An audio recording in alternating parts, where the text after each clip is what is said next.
కీర్తనల గ్రంథము 8వ అధ్యాయములో నుంచి మంచి విశ్లేషణ కుమారుడు ప్రశాంత్ రాజు చెప్పగా నేను విని చాలా సంతోషించా. అసలు దేవుని యొక్క దృష్టిలో మనము ఉన్నట్టే లేము. అక్కడ దేవుని యొక్క దృష్టిలో మనుష్యులము ఏ పాటి వాళ్ళము?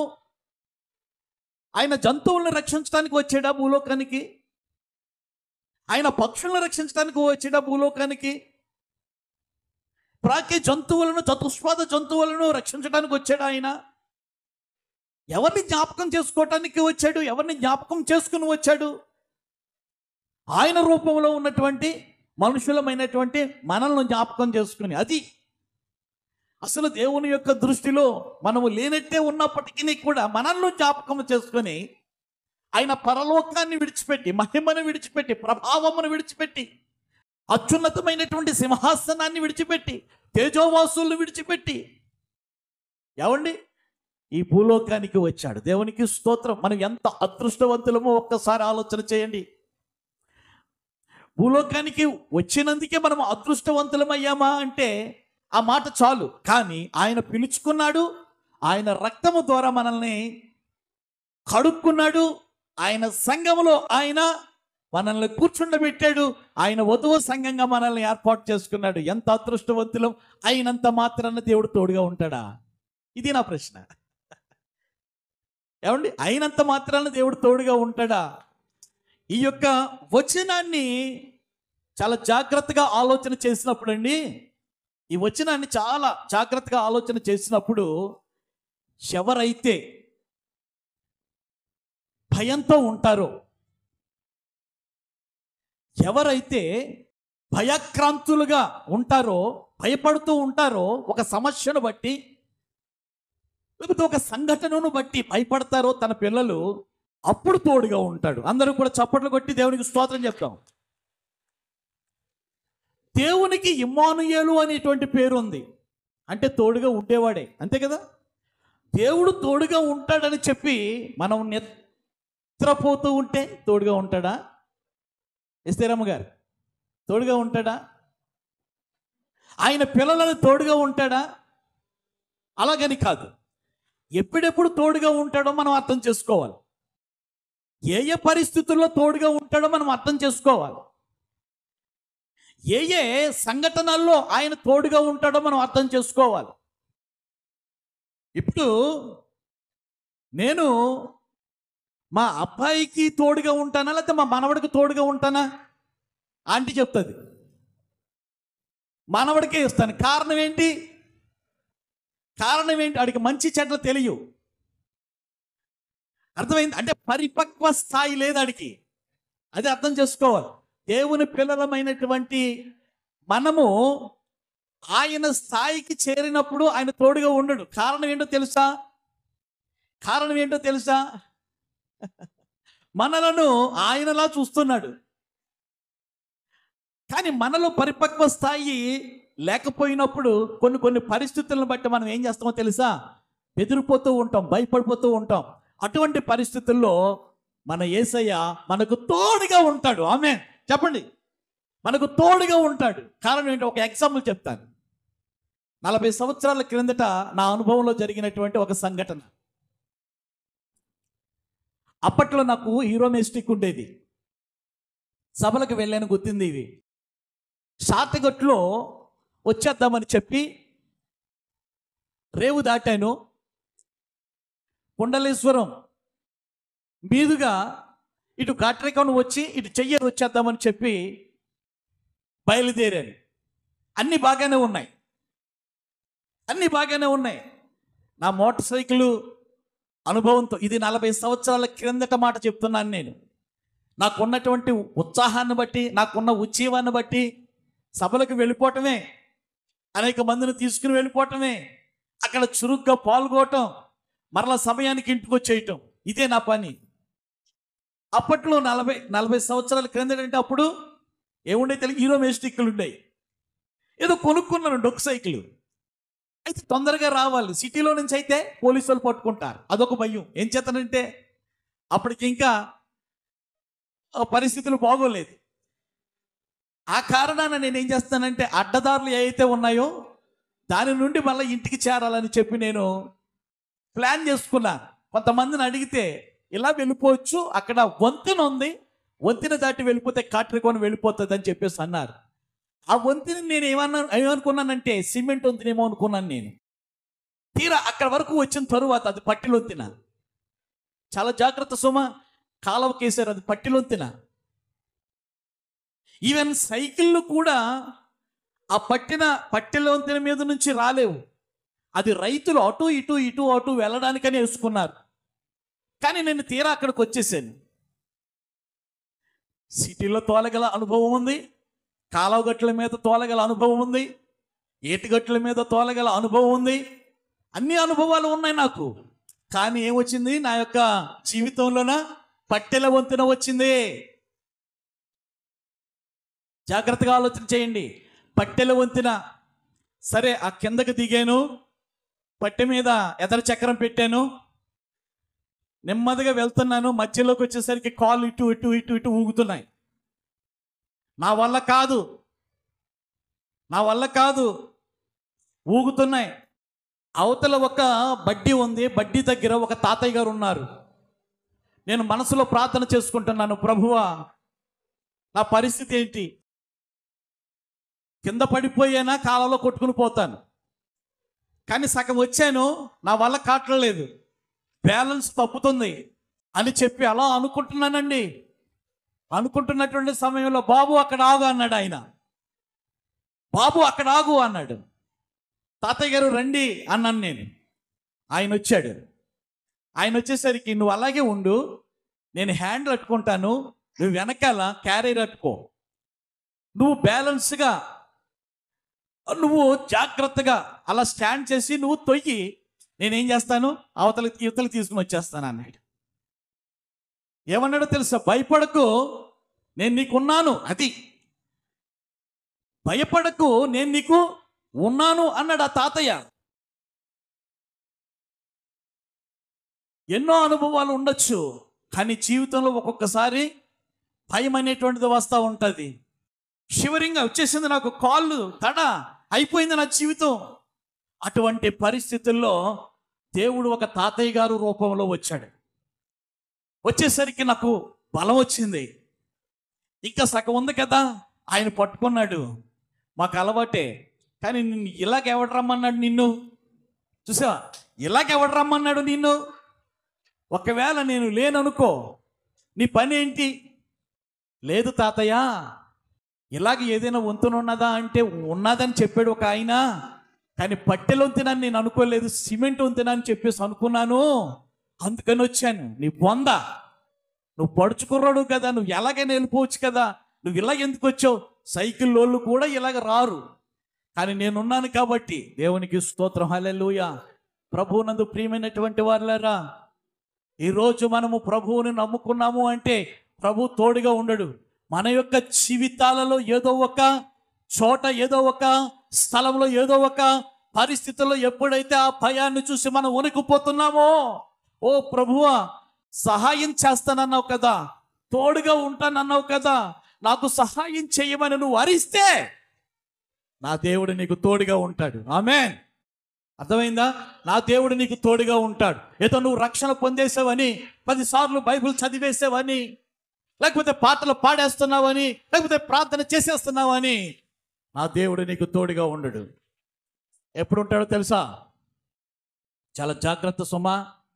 నీ జీవితంలో భయము అనేటువంటిది, నీ జీవితంలో భయము అనేటువంటిది ఎప్పుడైతే ఆపదను చూసి నువ్వు భయపడుతూ ఉన్నావో, ఆ ఆపదలోనే ఏం చేస్తాడో తెలుసా? నీ దేవుడు నీకు తోడుగా ఉంటాడు. చాలా జాగ్రత్త సుమా. మనము కళ్ళు మూసుకుని నాకు దేవుడు తోడుగా ఉన్నాడని చెప్పి భక్తి చేయకూడదు.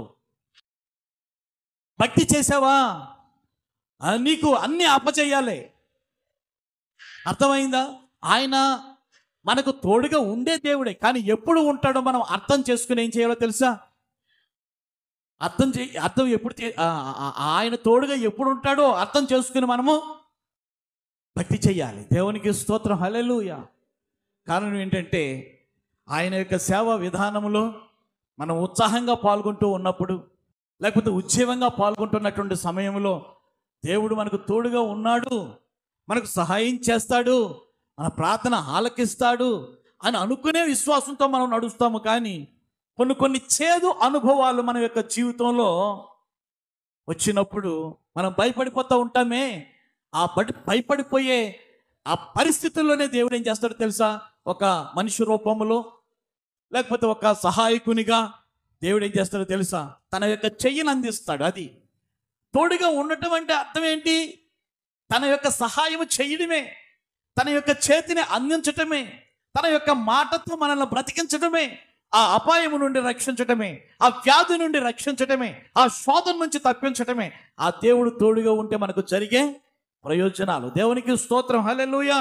ఇంకొక విషయం నేను మీకు చెప్పాలనుకున్నాను. కీర్తనల గ్రంథము 46:1 దేవుడు ఇంకా ఎప్పుడు తోడుగా ఉంటాడో చూద్దాం.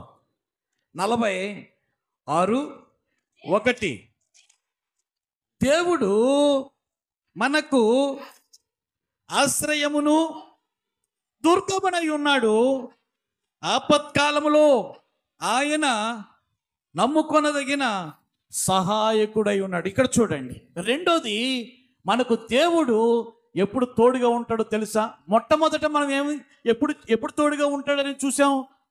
భయపడేటప్పుడు, గుండె కొట్టుకుంటున్నప్పుడు, ఇంకా ప్రాణం పోయిందిరా బాబో అని చెప్పి అనుకుంటున్నటువంటి సమయంలో. ఇక్కడ రెండవది కష్టకాలంలో. దేవునికి స్తోత్రం, హల్లెలూయా. నాకు కష్టకాలం రాదు అన్నటువంటి వాడు ఎవడైనా ఉన్నాడా?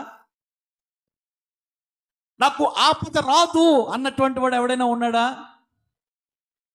ఏమండి, సామాన్యుడి దగ్గర నుంచి సామంతుడి వరకు కూడా ప్రతి ఒక్కరికి కూడా ఏదో ఒకసారి కష్టకాలం వచ్చింది, రావలసిందే. కష్టకాలం అంటే కరోనా కాలం అనుకుందామా?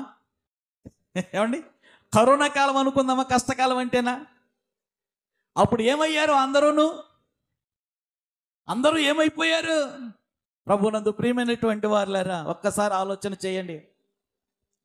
ఈ యొక్క 46:1 ఆపత్కాలంలో ఆయన నమ్ముకొనదగిన సహాయకుడు ఏం చేతనంటే ఇశ్రాయేలీయుల యొక్క జీవితంలో దేవుని చేత ఏర్పాటు చేసుకున్నటువంటి వారి విషయంలో 430 సంవత్సరాలు వాళ్ళు బాధ అనుభవించవలసి వచ్చింది. ఎక్కడ? పరాయి దేశంలో, ఐగుప్తు దేశంలో. ఐగుప్తు దేశ ప్రజల యొక్క బానిసత్వము క్రింద మగ్గిపోయారండి. మరి వాళ్ళ యొక్క బాధను ఎవరు చూశారు? వాళ్ళ యొక్క శ్రమను ఎవరు చూశారు? వాళ్ళ యొక్క కష్టకాలాన్ని ఎవరు దృష్టిలో ఉంచుకొని మోసేని పంపించాడు? నా దేవుడు విడిచిపెట్టేశాడా? విడిచిపెట్టినటువంటి దేవుడు. నువ్వు రక్షణ పొందినంత మాత్రం నీతో ఉండడాయినా. నేను చెప్తున్నాను కదా, నువ్వు కన్నీళ్లు కార్చినంత మాత్రాన్ని ఉండడు. నీ పరిస్థితి, నీ ప్రార్థనా స్థితి, నీ విశ్వాసము చూచి నీకు కష్టకాలము వచ్చింది అని చెప్పి నా దేవుడు అనుకున్నప్పుడు నీకు ఎలాగుంటాడో తెలుసా? నీ దగ్గరికి మనుషులను పంపిస్తాడు, నీ దగ్గరికి ప్రవక్తలను పంపిస్తాడు, నీ దగ్గరికి సేవకుల్ని పంపిస్తాడు, నీ దగ్గరికి ప్రార్థనా పరులను పంపిస్తాడు, నీ దగ్గరికి స్వప్నాన్ని పంపిస్తాడు, నీ దగ్గరికి ఆయన యొక్క విజన్ను పంపిస్తాడు, నీ దగ్గరికి ఆయన స్వరాన్ని పంపిస్తాడు, నీ దగ్గరికి ఆయన హస్తాన్ని పంపిస్తాడు. దేవునికి స్తోత్రం. ఎందుకో తెలుసా? 38 సంవత్సరాలు ఏ వ్యాధితో ఉన్నాడు? 38 సంవత్సరాలు బేతిస్తా కోనేటి దగ్గర పడి ఉన్నటువంటి వాడి యొక్క పరిస్థితిని చూచినటువంటి నా యేసయ్య చలించిపోయాడు. ఒక్కసారి ఆలోచన చేయి. ఆయన నుండి లేకపోతే ఆయన ఇంటి యొద్ద నుండి ఏ సమాచారం నా ప్రభు దగ్గరికి రాలేదు. ఏం చేస్తానంటే దేవాది దేవుని యొక్క దృష్టిలో ఇక్కడ పడి ఉన్నటువంటి వాని యొక్క స్థితి వెళ్ళిపోయింది అంతే. అనేక పర్యాయాలు ఆ ప్రాంతము గుండగా వెళ్తూ ఉన్నటువంటి నా ప్రభు ఆ వ్యక్తిని చూస్తూ ఉన్నాడు. ఈ ఒక్కసారి నేను వెళ్ళి అతన్ని బాగు చేయాలనుకున్నాడు నా యేసయ్య. హల్లెలూయా. అతనికి ఉన్నటువంటి వ్యాధి చాలా కష్టకాలంలో ఉన్నాడు. అది కష్టకాలంలో ఉన్నాడు, బాధలో ఉన్నాడు, ఇబ్బందిలో ఉన్నాడు. వెళ్ళి చూద్దామని చెప్పి వెళ్ళి పరామర్శించి, నీకు ఎంతకాలం నుంచి ఉన్నదయ్యా ఈ వ్యాధి, ఈ ప్రాంతంలో నువ్వు ఎంతకాలం నుంచి ఉన్నావు, నీకు ఎవరూ లేరా, నీతో పాటు చాలా మంది ఉన్నారు కదా ఇక్కడ, నీకు సహాయం చేసేవాళ్ళు ఎవరూ లేరా? అయ్యా మీరు పెద్ద మనుషులుగా ఉన్నారయ్యా, ఇంతవరకు ఇలాగొచ్చి ఎవరు అడిగేవారు లేరయ్యా, ఇప్పుడు మంచినీళ్ళు కూడా ఇచ్చి పోసేవాళ్ళు లేరయ్యా, నేను చాలా ఆపదలో ఉన్నానయ్యా, అయిపోయింది నా బ్రతుకని అనుకుంటున్నానయ్యా, భయపడకు నేను ఉన్నాను కదా, నీ పరుపు ఎత్తుకుని వెళ్ళిపో. ఆ ఇంటిమేషన్ అంతా కూడా ఏం చేశాడంటే దేవుడు రాబట్టుకున్నాడు. రాబట్టుకున్న తర్వాత అతనిలో వచ్చినటువంటి మార్పును బట్టి, అతనిలో ఉన్నటువంటి మర్యాదను బట్టి ఏం చేశాడో తెలుసా? నా యేసయ్య బాగు చేశాడు, జీవితాన్ని బాగు చేసే దేవుడు, విడుదలనిచ్చే దేవుడు, సమస్య నుండి విడుదలనిచ్చే దేవుడు, ఇశ్రాయేలీయులను సమస్య నుండి విడుదలనిచ్చినటువంటి దేవుడు, బాధల నుండి విడుదలనిచ్చినటువంటి దేవుడు, భయాల నుండి విడుదలని ఇచ్చినటువంటి దేవుడు. ఒకసారి ఆలోచన చేయండి.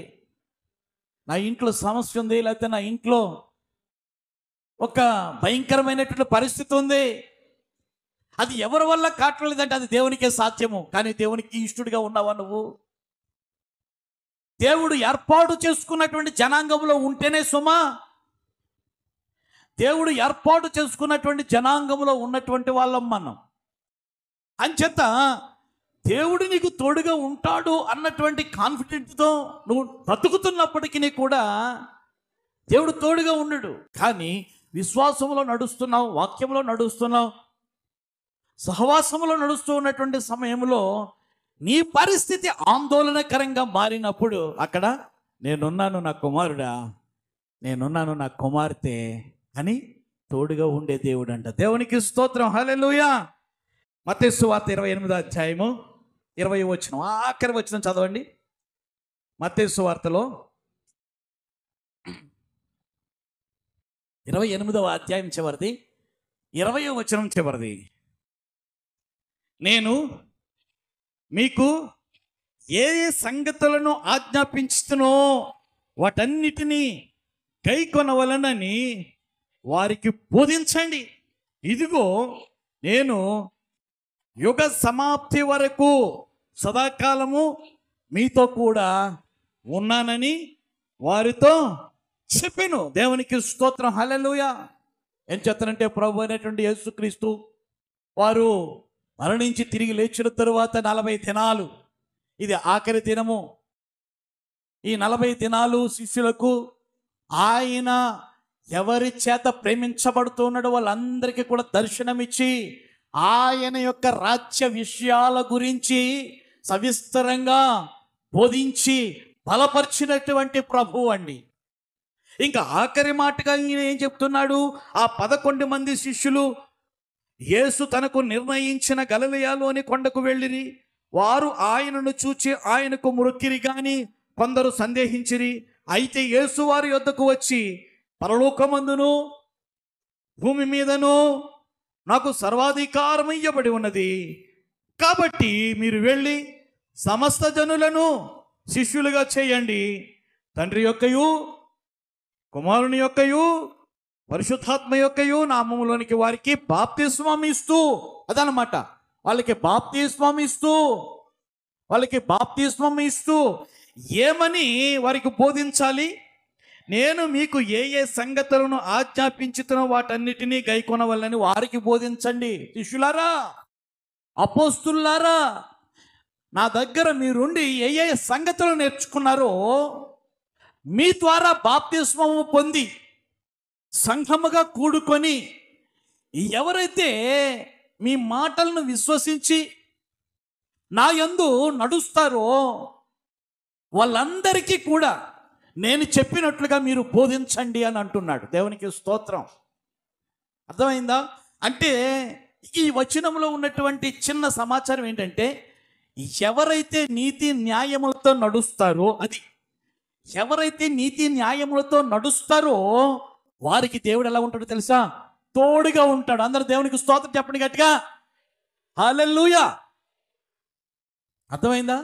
ఎవరైతే ఆయనను ప్రమాణపూర్వకంగా నమ్ముకుంటారో, రక్షణ పొందుతారో, బాప్తిస్మం పొందుతారో, వాక్యంలో నిలిచి ఉంటారో, కొన్ని శోధనలు వస్తే తప్పిపోకుండా, ఏ శోధన వచ్చినప్పటికీ కూడా శోధనలో పడినా పడకపోయినా నేను విశ్వాసంతోనే నడుస్తాను అని చెప్పి సంఘములో ఎవరైతే తీర్మానము చేసుకొని నీతిగా న్యాయంగా ఎవరైతే బ్రతుకుతారో ఆ బ్రతికే వాళ్ళందరికీ కూడా దేవుడు ఎలాగుంటాడు?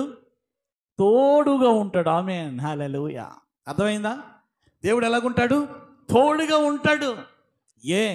పూర్వకాలంలో నోవాహును తీసుకున్నప్పుడు అర్థమైందా? అతనిలో ఉన్నటువంటి న్యాయాన్ని చూచాడు, అతనిలో ఉన్నటువంటి నీతిని చూచాడు. ఎంత తోడుగా ఉన్నాడు చెప్పండి? ఎప్పటి వరకు తోడుగా ఉన్నాడో చెప్పండి. ఏమండి? ఏర్పాటు చేసింది మొదలు అంతము వరకు కూడా నోవాహు గారికి తోడుగా ఉన్నాడు. దేవునికి స్తోత్రం, హల్లెలూయా. పిలుచుకున్నటువంటి దేవుడు నమ్మతగ్గవాడు అని చెప్పి అబ్రహాము నీతి న్యాయములతో నడిచాడు. హల్లెలూయా. అతడు దేవుడిని నమ్మెను, అది నీతిగా ఎంచబడింది. అంచేత అబ్రహాము గారికి కూడా దేవుడు ఏం చేశాడో తెలుసా? తోడుగా ఉన్నాడు. హల్లెలూయా. తోడుగా ఉండే దేవుడండి. మరియమ్మ భర్త ఉన్నాడు, యోసేపు గారికి కూడా ఎలా ఉన్నాడు? దేవుడు తోడుగా ఉన్నాడు. ఏం చేత తెలుసా? ఆయన నీతిమంతుడు. వివాహం కాకుండానే భార్య మీద ఏమొచ్చింది? అనుమానము వచ్చింది. కాబోయే భార్య మీద అనుమానం వచ్చింది. వాళ్ళు వీళ్ళు ఏమంటారో తెలుసా? నన్ను వదిలేరా, పెద్ద అందగెత్త అనుకున్నావా నువ్వు, వదిలే. తప్పు చేసింది అది, బజారు మనిషి అది. ఎంతగా కృంగ తీశారో ఎవరిని? యోసేపుని. ఎంతగా కృంగ తీసుంటారో ఆ యొక్క ఫ్రెండ్స్, అయితే ఆ యొక్క ఇంటివారు, లేకపోతే బంధువులు. ఇంక ఏ అమ్మాయి దొరకదేటి, ఓన్లీ క్యాన్సిల్ చేసుకుందాం. కానీ యోసేపు ఏమైపోయాడు తెలుసా? స్టాండ్ అయిపోయాడు అంతే. దేని మీద? నీతి మీద, న్యాయం మీద స్టాండ్ అయిపోయాడు. అంచేతే యోసేపు గారికి కూడా దేవుడు ఎలా ఉన్నాడు? తోడుగా ఉన్నాడు. దేవునికి స్తోత్రం, హల్లెలూయా. ఈరోజు ఎవరైతే నీతి న్యాయములతో ఆయన నమ్మినటువంటి, ఆయన చేత ఏర్పాటు చేయబడినటువంటి సంఘముగా కూడుకున్నటువంటి ఈ యొక్క సంఘములో ఎవరైతే నీతి న్యాయములతో నడుస్తున్నారో, ఏది వచ్చినా నా దేవుడు ఉన్నాడు, ఏది వచ్చినా నా దేవుడు చూసుకుంటాడు. ఏం చేస్తారంటే ఈరోజు అందరూ కూడా రెల్లుకు, ఇదిగో చూడండి, ఇది గాలేస్తున్నప్పుడు ఇటు అటు ఎలా ఊగుతుందో విశ్వాసుల యొక్క పరిస్థితి కూడా అలాగే. అర్థమైంది? విశ్వాసుల యొక్క పరిస్థితి కూడా అలాగే ఉంది. గోడ మీద పిల్లివాటంలో ఉన్నారు. మన సంఘం అనేటువంటిది కాదు, సార్వత్రిక క్రైస్తవ సంఘం. నేను వెళుతూ ఉంటాను, కాన్ఫరెన్స్కి వెళ్తూ ఉంటాను కదా, కొంతమంది దైవజనులు మాట్లాడుతూ ఉంటారు, అనేక బిస్కెట్లు వేస్తున్నారు. కొత్త వాళ్ళు వచ్చి విశ్వాసులకి మా సంఘానికి రండి, మా డినామినేషన్లో చేరండి, మేము అది ఇస్తాం, మేము ఇది ఇస్తాం. విశ్వాసం ఏం చేస్తున్నారంటే తాకట్టు పెడుతున్నారు. చాలా జాగ్రత్త సుమా. నోవహు అలా చేయలా, అబ్రహాం అలా చేయలా, మోషే అలా చేయలా, యెహోషువ అలా చేయలా. ఒకసారి ఆలోచన చేయండి. ప్రభునందు ప్రియమైనటువంటి వారులారా, దేవుడు నీతి న్యాయములు చుచ్చే దేవుడు. నీతి న్యాయములు సింహాసనానికి ఆధారం అంట. ఆయన సింహాసనానికి. ప్రభునందు ప్రియమైనటువంటి వారులారా, దేవుడు తోడుగా ఉండాలంటే మనలో ఏం చూస్తున్నాడు? మనలో ఏం చూస్తున్నాడు? నేను మీకు ఏ సంగతులను ఆజ్ఞాపించుతునో వాటన్నిటినీ గైకొనవలనని ఎవరైతే రక్షణ పొందారో వాళ్ళకు బోధించండి. ఇదిగో నేను యుగ సమాప్తి వరకు సదాకాలము మీతో కూడా ఉన్నానని వారితో చెప్పెను. దేవునికి స్తోత్రం, హల్లెలూయా. యోసేపు ఎంత యోసేపు కాదు, సారీ, యోబు గారు ఎంత శోధన అనుభవించాడో భక్తి జీవితంలో. స్నేహితుల విషయంలో చూచినప్పుడు, భార్య విషయంలో చూచినప్పుడు నలిగిపోయాడు.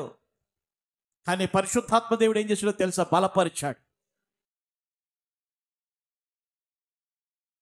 నిజంగా యోబు గారిని చూస్తున్నటువంటి సమయంలో యేసుక్రీస్తు ప్రభుల వారి కంటే ముందుగా శ్రమలు అనుభవించినటువంటి వ్యక్తిగా కనబడుతూ ఉన్నాడు. ఇటు శారీరకంగా, ఆత్మీయంగా, ఆర్థికంగా మొత్తం అన్నీ లాస్ అయిపోయాడే. కానీ విశ్వాసం లాస్ అవ్వలేదు. విశ్వాసాన్ని కూడగొట్టుకుంటున్నాడు, నీతిని కూడగొట్టుకుని, ధర్మాన్ని కూడగొట్టుకుంటున్నాడు, న్యాయాన్ని కూడగొట్టుకుంటున్నాడు. అది కానీ మనకు ఏదైనా అడిగినటువంటి రీతిలో, దేవుణ్ణి అడిగినటువంటి రీతిలో, లేకపోతే దైవజనుని అడిగినటువంటి రీతిలో ఒక సహాయం దొరక్కపోతే ఇంకా మనం కన్నీళ్ళు పెట్టేసుకుంటాం. కన్నీళ్ళే కాదు, ఇంకా మనము ఈ గ్రామాన్నే ఖాళీ చేసేయాలనుకుంటాం, ఈ ఇంటినే ఖాళీ చేసేయాలనుకుంటాం, ఈ సంఘాన్నే ఖాళీ చేసేయాలనుకుంటాం. నా ప్రియమైనటువంటి వారులారా, దేవుడు తోడుగా ఉంటానని వాగ్దానం చేసినటువంటి దేవుడు నువ్వు రక్షణ పొందినంత మాత్రాన తోడుగా ఉండడే కానీ నీకున్నటువంటి న్యాయము, నీతి చూచినటువంటి దేవుడు నీకు తోడుగా ఉంటాడంట. దేవునికి స్తోత్రం, హల్లెలూయా. ఫస్ట్ది, భయపడుతూ ఉన్నటువంటి సమయంలో మనకు వచ్చుచున్నటువంటి భయాలు, అది రోగమే కావచ్చు, అది ఆర్థిక పరిస్థితే కావచ్చు, లేకపోతే అది ఒంటరితనమే కావచ్చు, ఆ భయాన్ని చూస్తున్నటువంటి దేవుడు, నా బిడ్డ విశ్వాసం కలిగి ఉంది, నేను ఏర్పాటు చేసుకున్నాను కదా, భయపడుతోంది, నేను తోడుగా ఉంటానని చెప్పి తోడుగా ఉంటాడు. రెండోది, ఆపదలో, కష్టకాలంలో, అర్థమైందా? నీకున్నటువంటి ఆ కష్టకాలాన్ని ఎవరు భర్తీ చేయలేరు. నీ యొక్క స్నేహితులు కావచ్చు, నీకు అధికారులు కావచ్చు, నీ బంధువులు కావచ్చు, నీ ఇంట్లో ఉన్నటువంటి వాళ్ళు కావచ్చు, ఆ కష్టకాలాన్ని భర్తీ చేయలేరు. నీ దుఃఖాన్ని ఎవరు కూడా ఆపలేరు. కానీ నా దేవుడు ఏం చేస్తాడో తెలుసా?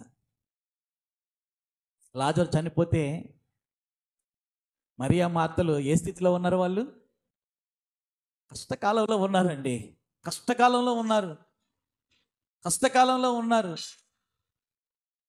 ఆ యూదా జాతి ప్రజలు వచ్చి, పెద్దలు వచ్చి, బంధువులు వచ్చి వాళ్ళను నానా మాటలు అని ఉంటారు. బహుశా మనకంటూ ఒక ధర్మశాస్త్రం ఉంది, మనకంటూ ఒక మందిరం ఉంది, మనకంటూ యెహోవా దేవుడు ఉన్నాడు.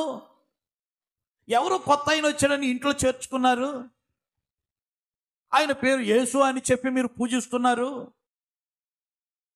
ఎన్నెన్నో మహిమ కార్యాలు చేశాడు, ఎన్నెన్నో అద్భుత కార్యాలు చేశాడు అని చెప్పి మీరు సాక్ష్యాలు చెప్పేస్తున్నారు. అన్ని కార్యాలు చేస్తుంటే మీ సోదరుడు చచ్చిపోతే చూడటానికి వచ్చాడా? అతను పెద్ద దేవుడా? ఎందుకు ఇటువంటి కొత్త కొత్త మార్గాలను ఎంచుకుంటారు మీరు?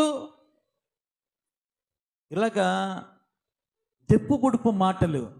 నిజంగా వాళ్ళు ఏ మాటల చేత, ఎవరి మాటల చేత ఆదరణ పొందలేదండి. వాళ్ళు చివరికి 4వ దినాన ప్రభువు వచ్చి వాళ్ళ దగ్గర నిలిచి ఉంటే, వాళ్ళకి కొండంత అండగా నిలిచి ఉంటే వాళ్ళ యొక్క హృదయంలో ఆనందం ఉప్పొంగిపోతుంది.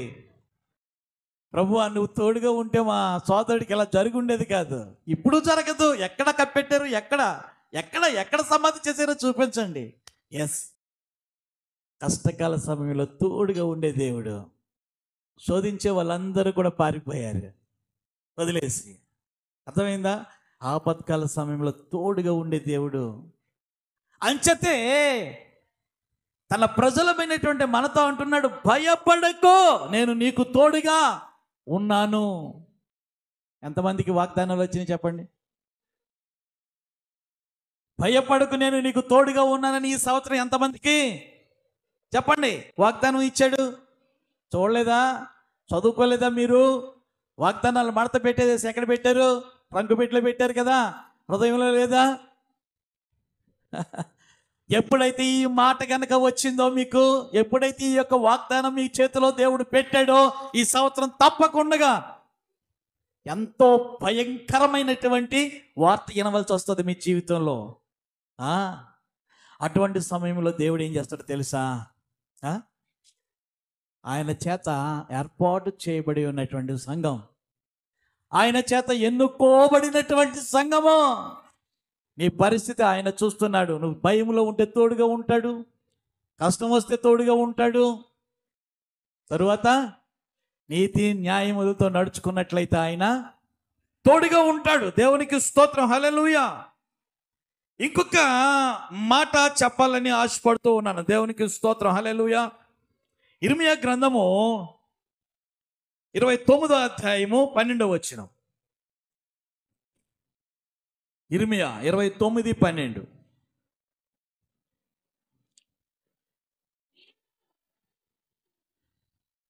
29 అధ్యాయం 12వ వచనం. ఎంత గొప్ప మాట ఇది చూడండి. 12, 13 వచనాలు కూడా చదువుతాం. మీరు నాకు మొర్రపెట్టుదిరేని, మీరు నాకు ప్రార్థన చేయించు వత్తురేని, నేను మీ మనవి ఆలకిస్తాను. మీరు నన్ను వెతికితే, ఎలా వెతికితేనా, పూర్ణ మనసుతో నన్ను గూర్చి విచారణ చేస్తే మీరు నన్ను కనుగొందురు, నన్ను నేను మీకు కనపరుచుకొందును. దేవునికి స్తోత్రం, హల్లెలూయా. ఈ మాటలో ఉన్నటువంటి అంతరార్థం ఏంటంటే, విశ్వాసంతో ప్రార్థన చేసే వారికి దేవుడు ఎలా ఉంటాడు చెప్పాలి. దేవుడు ఎలా ఉంటాడు? తోడుగా ఉంటాడు. విశ్వాసముతో ప్రార్థన చేసే వారికి దేవుడు ఎలా ఉంటాడు? తోడుగా ఉంటాడు. ఒకసారి ఒక దైవజనుని ద్వారా మంచి సంఘం ఏర్పాటయింది. ఉన్నట్టుండి ఆ సేవకుణ్ణి పట్టుకొని జైల్లో పెట్టారు.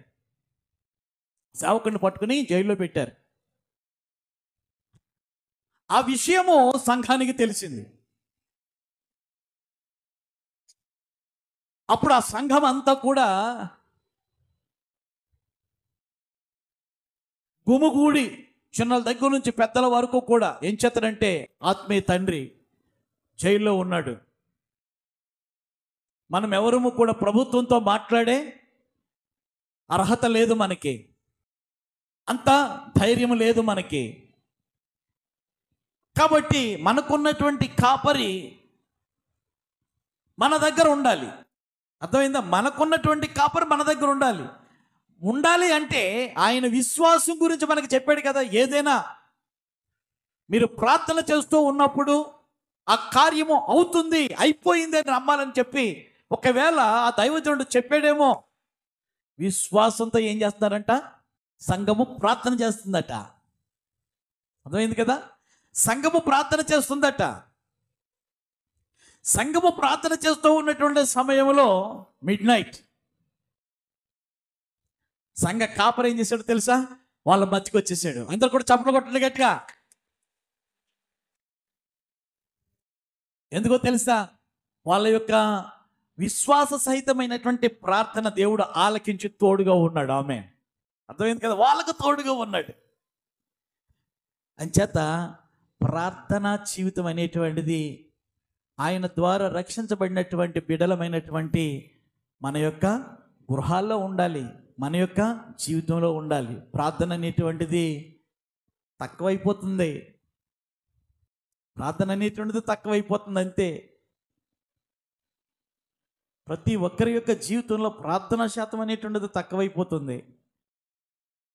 సంఘం కొరకు ప్రార్థన చేయాలి విశ్వాసులు, కుటుంబాల గురించి ప్రార్థన చేయాలి, పక్క వాళ్ళ గురించి ప్రార్థన చేయాలి. అదే సంఘ కాపరి. సంఘానికి వచ్చే మందంతా కూడా ఆరోగ్యంగా ఉండాలి, సౌఖ్యంగా ఉండాలి, సుఖంగా ఉండాలి అని చెప్పి దైవజనులు ప్రార్థన చేయాలి. ఇది ఎలా సాధ్యమైంది? పేతురు గారిని బంధించుకొని తీసుకుని వెళ్ళిపోయారే, జైల్లో పెట్టారే. జైల్లో ఎక్కడ పెట్టారు? ఎక్కడో ఒక చివరన అన్నమాట. సంఖ్యలు వేసేసారు చేతులకి కాళ్ళకి.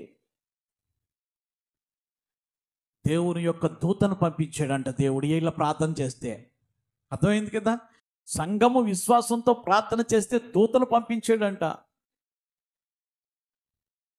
దూత వచ్చి సంఖ్యలను ఏం చేసింది? తీసి పాడేసింది, చెయ్యి పట్టుకుంది. రా అని చెప్పేసి పేతురు గారిని బయటికి తీసుకుని వచ్చి, ఇంటికి వెళ్ళిపో. సమస్య నుండి తప్పించే దేవుడండి. ప్రార్థన చేస్తున్నప్పుడు తోడుగా ఉండే దేవుడండి. హల్లెలూయా. ఎంత తోడుగా ఉండే దేవుడు అంటే అది అనుభవంగా మాకే తెలుసు. పాస్టమ్మ గారికి పెద్ద ఆపరేషను జిఎస్ఎల్లో చేయించాలి. అప్పట్లో చాలా వేలు అయ్యాయి. ప్రార్థన చేసుకుని బయలుదేరాం. అక్కడ అడ్మినిస్ట్రేటర్తో మాట్లాడాడంటే ఒక వ్యక్తి వచ్చి, ఆ అమ్మాయి బాగా తెలిసినటువంటి వ్యక్తి, ఆమె అంగన్వాడీ టీచరు. మీరేవో 16,000 లేకపోతే 20,000 అని చెప్తున్నారు, ఎంత తీసుకోమన్నారు? 2,000 తీసుకోండి. అర్థమైందా? 2,000 తీసుకోండి, మిగతాయి మీరు ట్యాబ్లెట్స్ అన్నీ కూడా రాసి ఇచ్చేయండి అని చెప్పేసి ఎవరో చెప్పారంట, ఎవరో సిఫార్సు చేశారట. జిఎస్ఎల్ డైరెక్టర్ అన్నమాట. ఈవిడ గురించి ఇప్పటికి కూడా మాకు ఆశ్చర్యమే. ఎవరో తెలియదు. మేము వెళ్ళేసరికి వాళ్ళందరూ కూడా అంత పెద్ద పెద్దలు లేచి శాల్యూట్ చేసేవారు. చాలా సునాయాసంగా ఆపరేషన్ సక్సెస్ అయ్యింది. ఏం చేస్తానంటే, మా చిన్నడు పుట్టిన తర్వాత పిహెచ్సిలో కొంత డ్యామేజ్ జరిగింది ఆపరేషన్ చేయటంలో.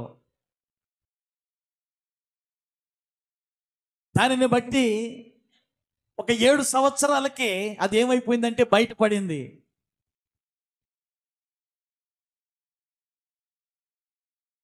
బయటపడినప్పుడు ఇక్కడ ఉన్నటువంటి హాస్పిటల్లో యునైటెడ్ నర్సింగ్ హోమ్ ఉంది కదా అమలాపురం, ఆ డాక్టర్ గారు కూడా ఆపరేషన్ చేయాలన్నారు. స్కానింగ్ తీస్తే సరైనటువంటి రిపోర్ట్ రాలా, తొందరగా ఆపరేషన్ చేయాలన్నారు. అటువంటి పరిస్థితుల్లో ఇక్కడ కాదు, మనము పెద్ద హాస్పిటల్లో చూపించాలి, ఎక్విప్మెంట్ ఉన్న హాస్పిటల్లో చూపించాలి అని చెప్పేసి అక్కడికి తీసుకుని వెళ్తే పెద్ద పేగు చిన్న పేగు కలిపి కుట్టేశారంట. అది సక్సెస్ కాలేదు. అది ఏమైపోయిందంటే 24 గంటల నొప్పుగా మారిపోయిందన్నమాట.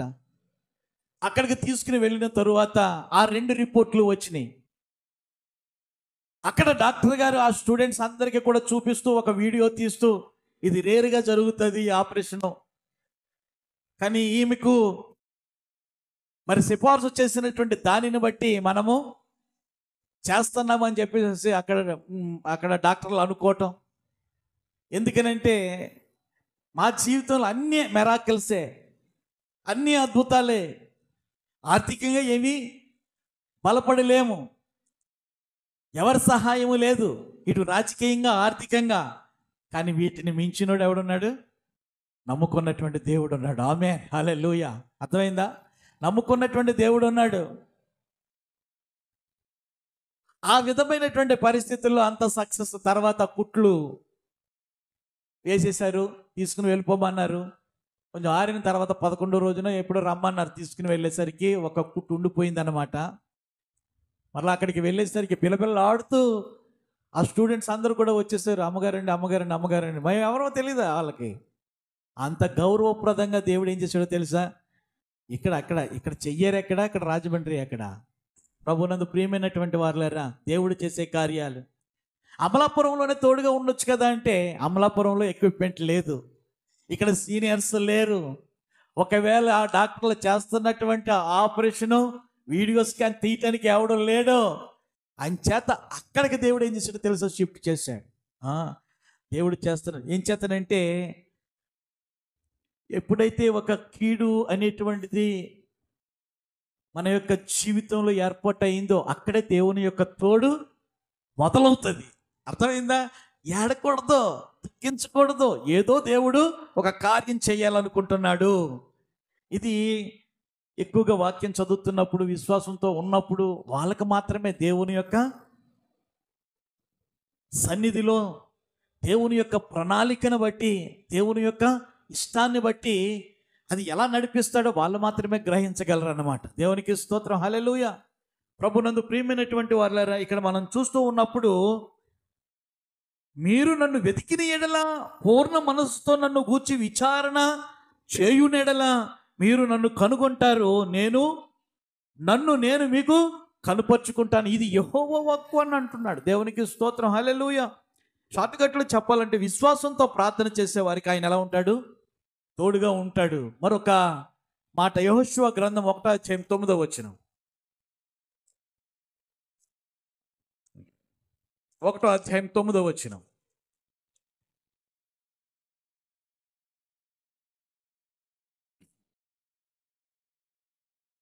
చూడండి.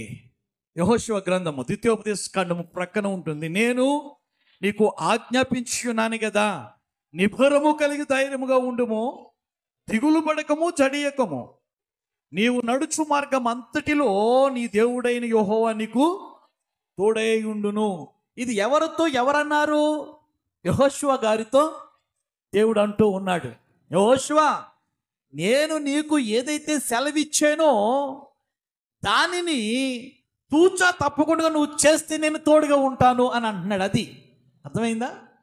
ఏమంటున్నాడు ఇక్కడ?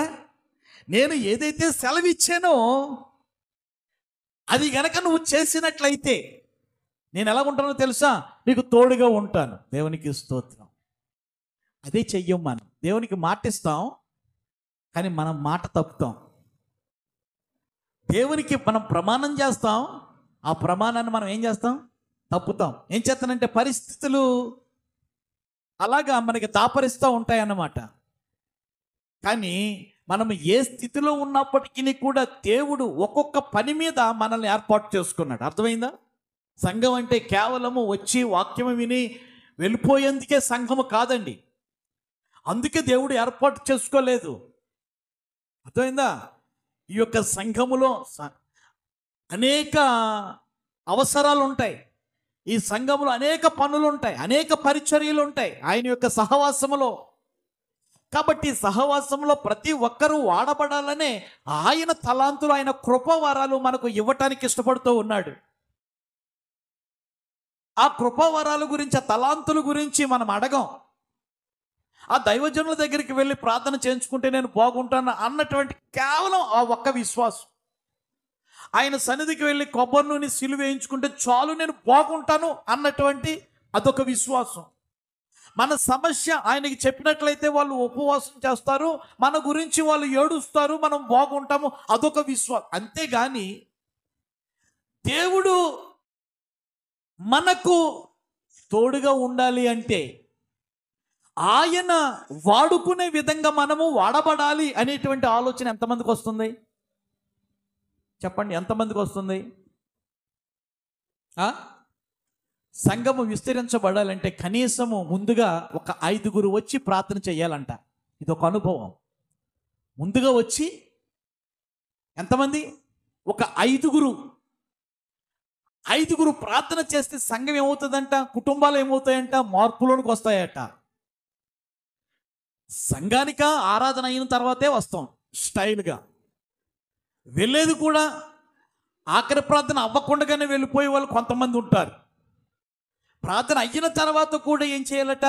విని ఉన్నటువంటి వాక్యమును బట్టి సంఘాన్ని ఇంకా నువ్వు బలపరచునాయన, ఇంకా నీ యొక్క ఆత్మకార్యాలు మాలో జరిగించునాయన అని చెప్పి కనీసం కొన్ని నిమిషాలు ప్రార్థన చేసి నేను వెళతానన్నటువంటి వాళ్ళు ఎవరైనా ఉన్నారా? నేను చేతులు ఎత్తమని అడగను.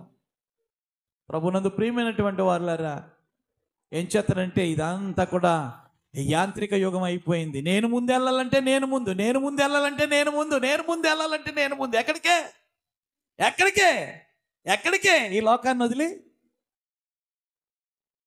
ప్రభునందు ప్రియమైనటువంటి వారులారా, చాలా జాగ్రత్త. దేవుని యొక్క ఇల్లు అంటే, దేవుని యొక్క మందిరం అంటే, దేవుని యొక్క వాక్యం అంటే దేవుడు